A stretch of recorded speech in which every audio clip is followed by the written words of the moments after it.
ओम जय सियाराम मित्रों। प्रश्नोत्तरी कार्यक्रम में आज का प्रश्न लिया गया है श्रीमान विजय मिश्रा का और इनके दो प्रश्न हैं।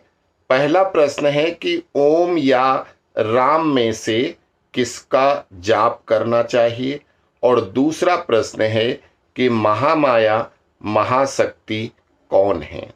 तो आपके प्रथम प्रश्न का उत्तर हम अपने पहले कई वीडियो में विस्तार से बता चुके हैं, इसलिए यहां सारांश में बता रहे हैं। ओम शब्द का अर्थ बहुत व्यापक है। ओम परम ब्रह्म परमात्मा का नाम है। इस शब्द में पांचों पूजनीय देवता, जो पांच देवता जिनकी पूजा की जाती है, वो पांचों पूजनीय देवता विष्णु, गणेश, शिव, शक्ति दुर्गा माता और सूर्य, ये सम्मिलित हैं। इसके अंदर त्रिदेव ब्रह्मा विष्णु महेश सहित 33 कोटि देवता समाहित हैं। इस ओम शब्द में ही समस्त सृष्टि की रचना, पालन, संहार का सार तत्व निहित है। इस पवित्र शब्द को शुरू में लगाए बिना कोई भी श्लोक मंत्र नहीं बन सकता। वो मंत्र तभी कहा जाएगा जब उस श्लोक के पहला शब्द ओम होगा, तभी उसको मंत्र कहा जा सकता है। अर्थात अगर आप किसी भी देवता का अलग आवाहन करते हैं, पूजा करते हैं, तो भी सर्वप्रथम उसी अजन्मा परम ब्रह्म परमात्मा की पूजा करते हैं, आवाहन करते हैं, और वो है यम ब्रह्मा वरुणेन्द्र रुद्र मरुतः स्तुवन्ति दिव्यैः स्तवैः वेदैः साङ्गपदक्रमोपनिषद् गायन्ति यं सामगाः ज्ञानावस्थतद्गतेन मनसा पश्यन्ति यं योगिनो यस्यान्तं न विदुः सुरासुरगणा देवाय तस्मै नमः।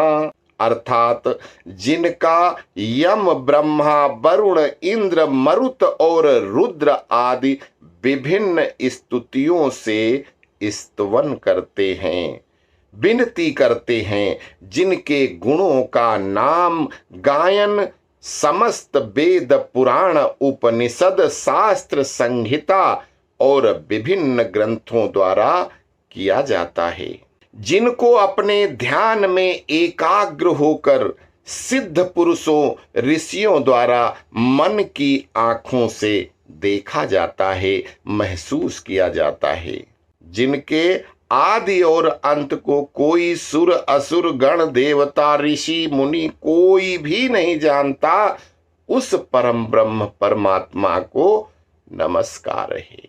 यही ओम शब्द निराकार अजन्मा परम ब्रह्म परमात्मा महानारायण के लिए बोला गया है।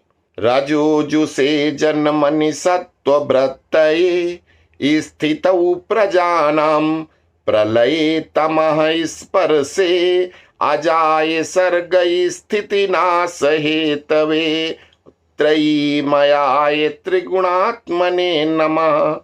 अर्थात जन्म से रजोगुण को धारण करने वाले अर्थात ब्रह्मा जी, प्रजा को स्थित रखने, उनका पालन पोषण करने वाले सतोगुण को धारण करने वाले भगवान विष्णु, और प्रलय के समय तमोगुण का स्पर्श करने वाले अर्थात धारण करने वाले भगवान शिव।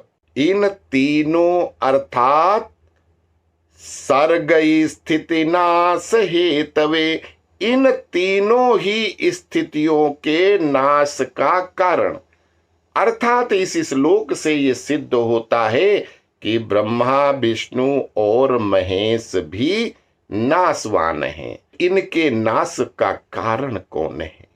इनके ना रहने पर कौन होता है? वो कौन है? विजन्मा, जो कभी जन्म नहीं लेता, बिनु पद चलहि सुनहि बिनु काना, कर बिनु करम करहि विधि नाना, आनन रहित सकल रस भोगी, बिनु बाणी बकता बड़ जोगी। वो परम ब्रह्म परमात्मा जो बिना शरीर के, बिना हाथ पैर के, उसके ना वाणी है ना कुछ है, देखने में कुछ नहीं लेकिन सब कुछ है, बिना वाणी के बोलता है, उससे बड़ा कोई वक्ता नहीं है, और बिना हाथों के सब कर्म करता है, बिना पैरों के चलता है, सब कुछ सोचता है, और कण कण में विद्यमान है, सब कुछ देखता है। वो परम ब्रह्म परमात्मा, निराकार स्वरूप, वो परमात्मा जो इन तीनों में व्याप्त है। ब्रह्मा विष्णु महेश के अंदर एक ही आत्मा है, वो परम ब्रह्म परमात्मा की है। और इन तीनों की आत्मा का एकीकृत रूप, यानी तीनों को मिला दो तो जो शक्ति है वो परम ब्रह्म परमात्मा है, जो इन तीनों के अंदर समाहित है, जो इन तीनों की एकीकृत शक्ति है। इनके उत्पन्न होने, इनके रहने और इनके विनाश का जो कारक शक्ति है, उस परम ब्रह्म परमात्मा को नमस्कार है। तो ओम नाम परमात्मा का जिसके बारे में कहा जाता है कि एको देवः सर्वभूतेषु गूढ़ः सर्वव्यापी सर्वभूतांतरात्मा, अर्थात एक ही देवता है जो सभी संसार में व्याप्त है। भूतेषु गूढ़ः सर्वव्यापी सर्वभूतांतरात्मा, एक ही देवता जो सभी चर अचर वस्तुओं में व्याप्त है, सब जगह है, और वो सर्वव्यापी है, सब में व्याप्त है, और सभी भूतों अर्थात प्राणियों की अंतरात्मा रूप में है। अर्थात सभी प्राणियों के अंदर जो आत्मा है वो उसी परमात्मा का रूप है, एक छोटा सा पार्ट है। अर्थात एक ही देवता सभी जीवित निर्जीव में छुपा हुआ है, मिला हुआ है, जो सभी में व्याप्त है, जो सभी प्राणियों की अंतरात्मा है। ओम शब्द सबसे पवित्र शब्द है। इसका उच्चारण करने के पहले खुद को पवित्र करना होता है। इसके उच्चारण के नियम हैं, उपनियम हैं, जिनका पालन अति आवश्यक है, अनिवार्य है। किंतु उसी परमात्मा का जो दूसरा नाम है राम, राम राम को कहीं भी, किसी भी जगह, किसी भी अवस्था में कोई भी जाप कर सकता है। इसमें कोई नियम नहीं, उपनियम नहीं, और फल दोनों का बराबर मिलता है। इसके जपने के लिए किसी नियम उपनियम की जरूरत ही नहीं होती। यही बेसिक अंतर है परमात्मा के दोनों नामों में, ओम में और राम में। ओम के नियम हैं, उपनियम हैं। अगर उन नियमों से आप अपनी श्वासों का उच्चारण नहीं करते हैं तो आपका नुकसान हो सकता है। साइंस के भी आधार पर अगर आप ओम का उच्चारण करते हुए सांस को अंदर खींचते हैं और आपको उसका नियम नहीं पता, आप उसका नियम उपनियम नहीं जानते और सांस उल्टी सीधी ले लेते हो, तो वो शरीर के किसी ऐसे भाग में सांस समा जाएगी कि आपको अतिशय कष्ट होंगे। डॉक्टर के पास भी जाना पड़ सकता है।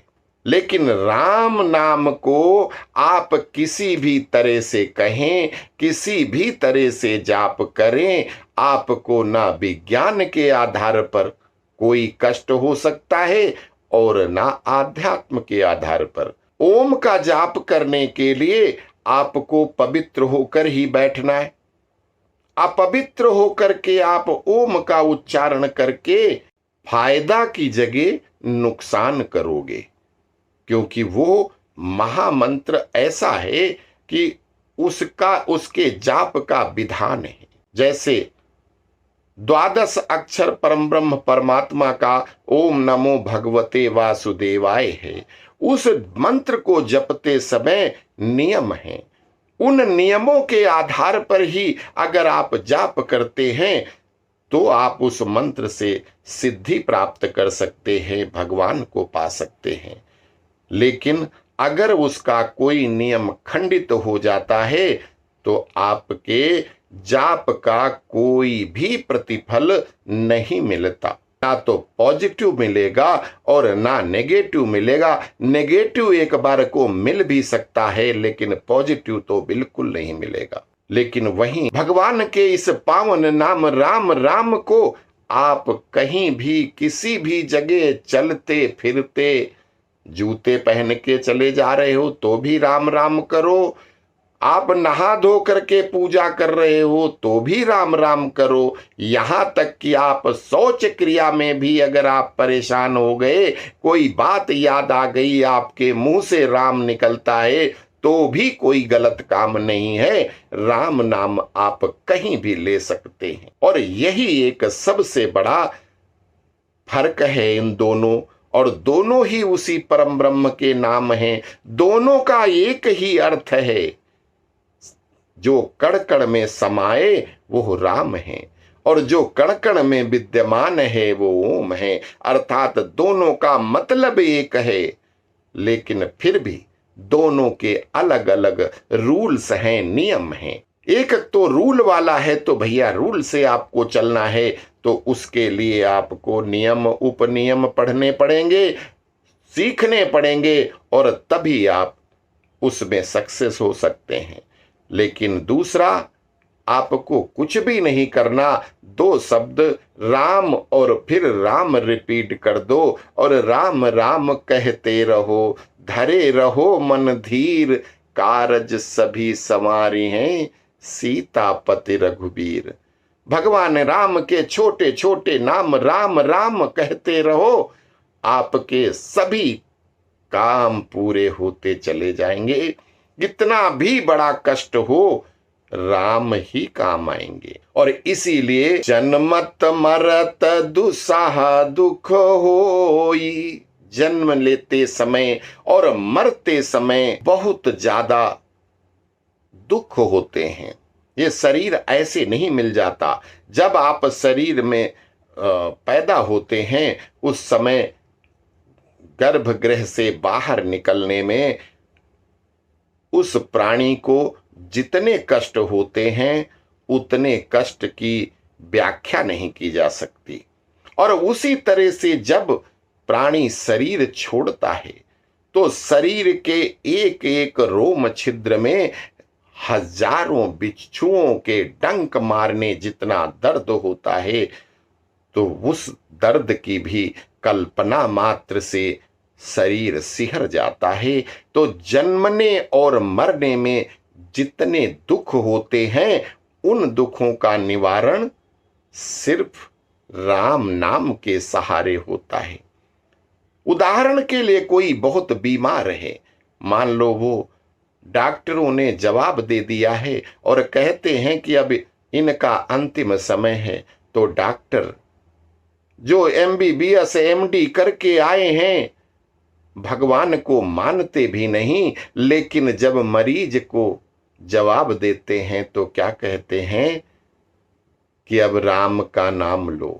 उसके घर वालों से कहते हैं इनके लिए प्रार्थना करो। तो राम राम आपको उस समय अगर कितने भी कष्ट में हैं और अगर आप अपनी इन सांसारिक चक्षुओं को, आंखों को बंद करके और राम जी के नाम का हृदय से याद करें, शारीरिक कष्ट पता ही नहीं लगेंगे, छू मंतर हो जाएंगे और आप ऐसा राम के भक्ति में खो जाएंगे कि कितने भी कष्ट होते रहें आपको कष्ट लगेंगे ही नहीं।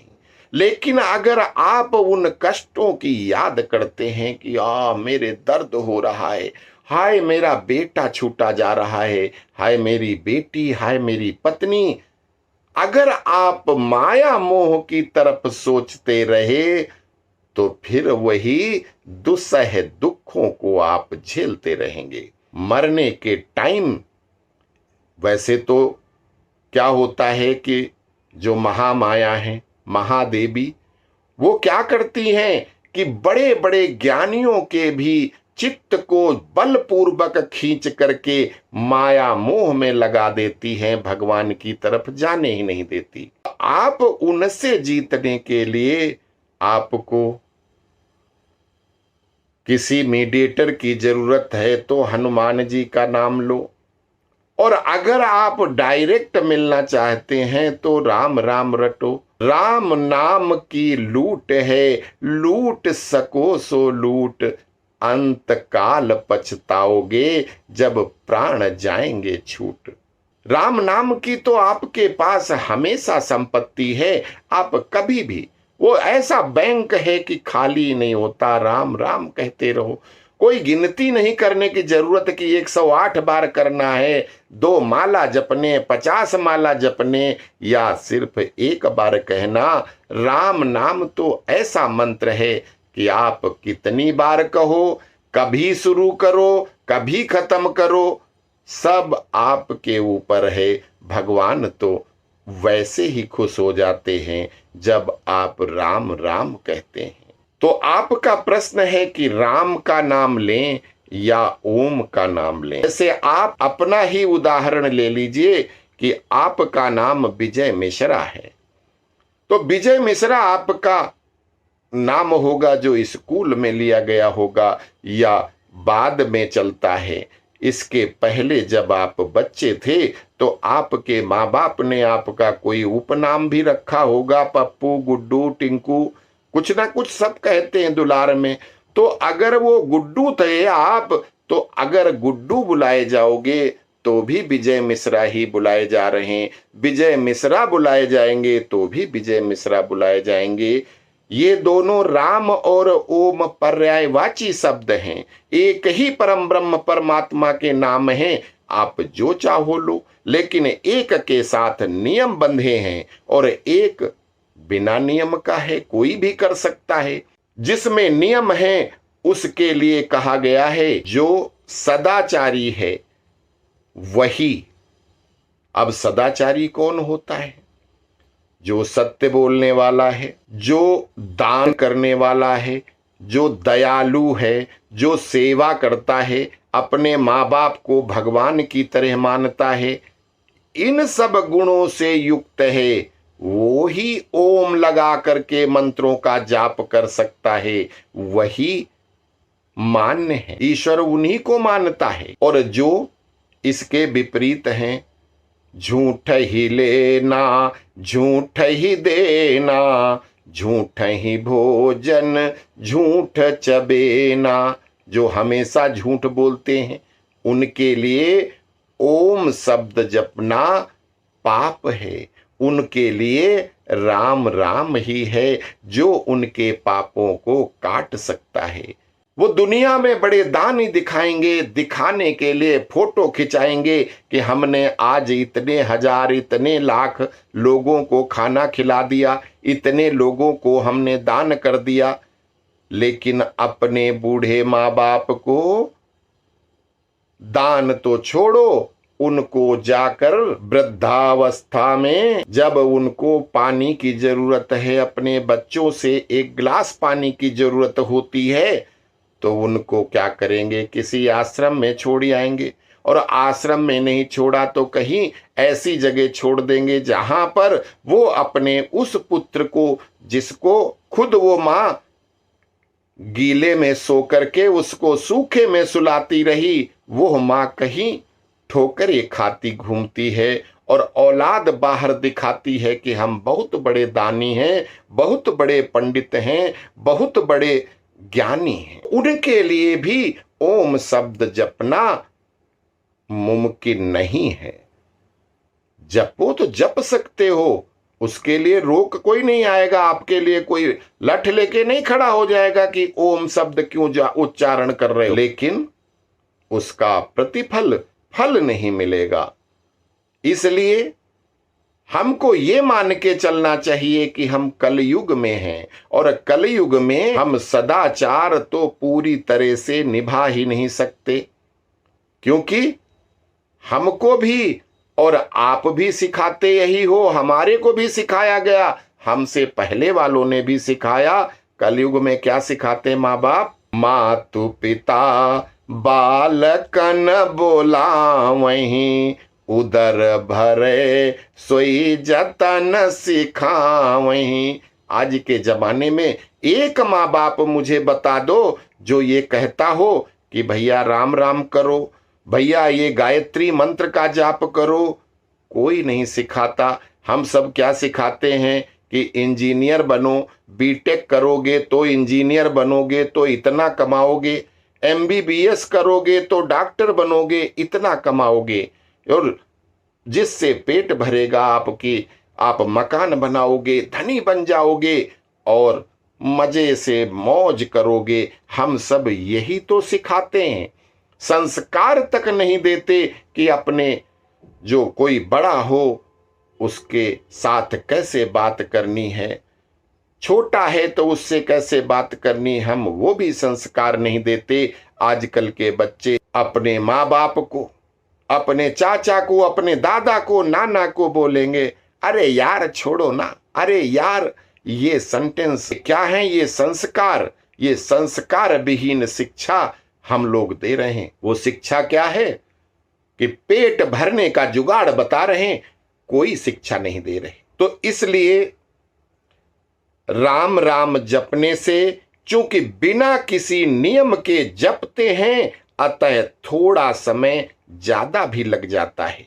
कहेंगे कि राम राम तो हमने किया, हमें कोई फल नहीं मिला, तुरंत हमें रिजल्ट चाहिए होता है कि आज से जपना शुरू किया तो हमारे बीमारी थी, ये खांसी आ रही थी तो ये खत्म क्यों नहीं हुई। उसके लिए धैर्य रखना पड़ेगा, धीरज रखना पड़ेगा। धैर्य से ही काम चलता है। राम राम जपते रहो, धरे रहो मन धीर। साधक भगवान के निराकार रूप के मन में दर्शन के साथ साथ साकार रूप के श्री राम जी के भी दर्शन कर सकता है, अगर वो साधक, वो जपने वाला अपने इन सांसारिक चक्षुओं को बंद कर अंतरात्मा के चक्षुओं को खोल करके और दिल की गहराइयों से राम नाम का जाप करता है, तो वो साक्षात राम को पा सकता है। जैसे श्री बजरंगबली के हृदय में राम और सीता बसते थे, उन्होंने सीना फाड़ के दिखा दिया, उस तरह से कोई भी साधक राम को प्राप्त कर सकता है, लेकिन उसके लिए उतनी बजरंगबली जैसी आपके अंदर साधना की जरूरत है। अतः निर्णय तो आपका है कि आप दोनों में से कौन सा नाम जपते हैं। लेकिन अगर आपने मुझसे पूछा है तो कलयुग में राम राम ही जपना सबसे ज्यादा श्रेष्ठ है। कि जन्म जन्म मुनि जतन कराही, अंत राम मुख आवत नाही। लोग कितने सिद्धि पुरुष, बड़े बड़े ऋषि सन्यासी पूरी जिंदगी लगे रहते हैं, राम राम करते